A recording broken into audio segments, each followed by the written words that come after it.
So give us your name and company. Okay, my name is Mike Dunn. I work for Will TV. I'm responsible for marketing and communications. So talk a little bit about what Whale TV is.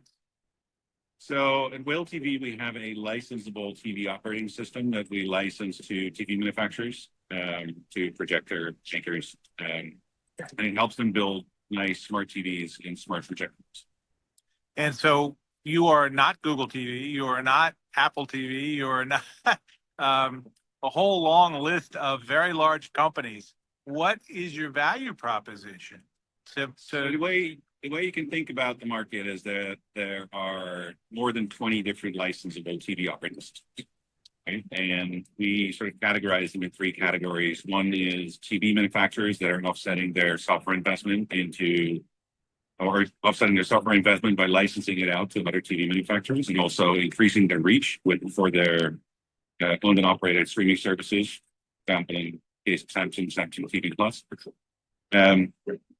There's a second category, which we sort of call Silicon Valley, with Google and Amazon and Roku, who are really building out media platforms in the countries where they build up a monetization business. Both TV manufacturers like the Samsungs, but also the Silicon Valleys might compete with you both on hardware or content. We feel that we are in that third category, the independent TV operating system. So we don't compete on hardware, we don't compete on content. And we license our operating system to those who need an operating system for their television. The way we do business is also slightly different because we share in the monetization revenue with our partners, which helps them reinvest back into the business to defend themselves against the competition. That's unusual. Yes. Unheard of. Well, it's been done in other industries before. But not this one. There is a few other competitors that have a similar way.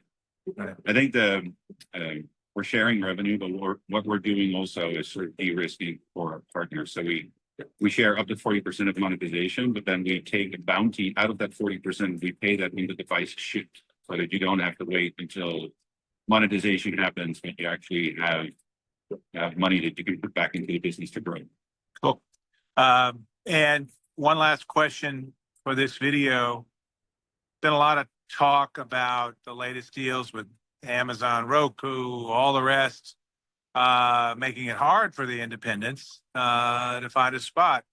What's your all's response? I mean, the analysts have sort of said, "Oh, Ventura, I'm sorry, is dead." I guess they're the publicly traded one. You guys are privately owned, correct? Sure. Any thoughts on those possibly premature pronunciations of your demise? When you think about the market, there's more than 200 million televisions sold every year, right? That's the total pie of smart TV, total addressable market. We ship 10 to 50 million televisions with our operating system a year. We have 44 million monthly active TVs. I think out of the more than 20, we have decent scale, which helps us build a monetization business on top of that. I think the challenge for some starting TVOS is that they are trying to get into the advanced game monetization, but also trying to scale at the same time. And that's a really hard thing. That's a tough one to pull off.